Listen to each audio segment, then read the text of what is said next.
Welcome back to my channel. और आज बड़ा प्यारा सा किस्सा लेकर आई हूँ कालिदास जी का, जो कि हमारे जीवन को बहुत ही अच्छा बना सकता है अगर हम इन बातों का ध्यान रखें। तो एक बार की बात है, वो गांव से गांव जा रहे थे तो उन्हें एक गांव मिला रास्ते में।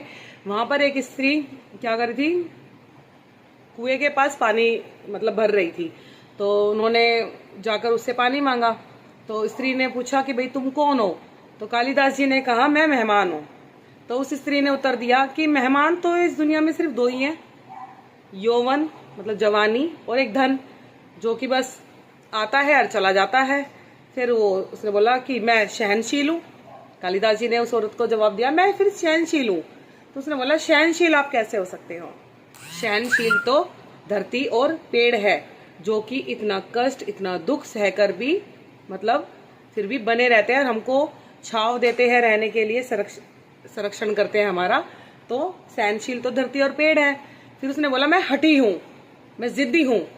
फिर उस स्त्री ने कहा आप जिद्दी भी नहीं हैं, जिद्दी तो नाखून और बाल हैं जिन्हें समय समय पर काटना पड़ता है। अगर हम नहीं काटेंगे तो वो हमारे लिए ही नुकसानदायक हो जाएगा। तो हठी कौन है?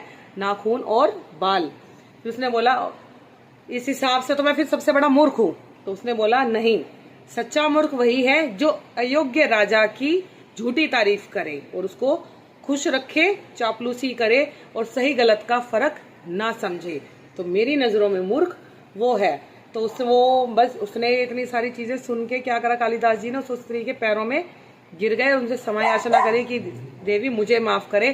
तभी वो जो स्त्री थी वो सरस्वती माता के रूप में प्रकट हुई और उन्होंने उनको सच्चा ज्ञान बताया कि सच्चा ज्ञान वही है, सच्चे ज्ञान का अर्थ बताया कि सच्चा ज्ञान वही है जो कि आपके व्यवहार में विनम्रता लाए, ना कि घमंड और अहंकार लाए। क्योंकि ज्यादा ज्ञान अर्जित करके जिस इंसान के अंदर अहंकार आ जाता है तो वो विनम्रता का गुण खो देता है। तो बस यही है कि हमारी लाइफ में सबसे बड़ा यही है कि हम अपने व्यवहार में विनम्रता लाएं, जो कि बहुत मुश्किल है आज के समय में। तो सरस्वती माता जी ने उन्हें खूब वरदान खूब आशीर्वाद दिया कि आप जीवन में खूब आगे बढ़ो। और हम सब सभी जानते हैं कि कालिदास जी कितने बड़े आगे चलकर कवि बने थे। तो बड़ा प्यारा सा किस्सा है जो कि हमारे जीवन को एक नया रूप देता है अगर हम इन बातों का ध्यान रखें कि हम इस दुनिया में क्या हैं और इस दुनिया में क्या चीज़ें किस हिसाब से हैं। Thank you so much. जय श्री राम।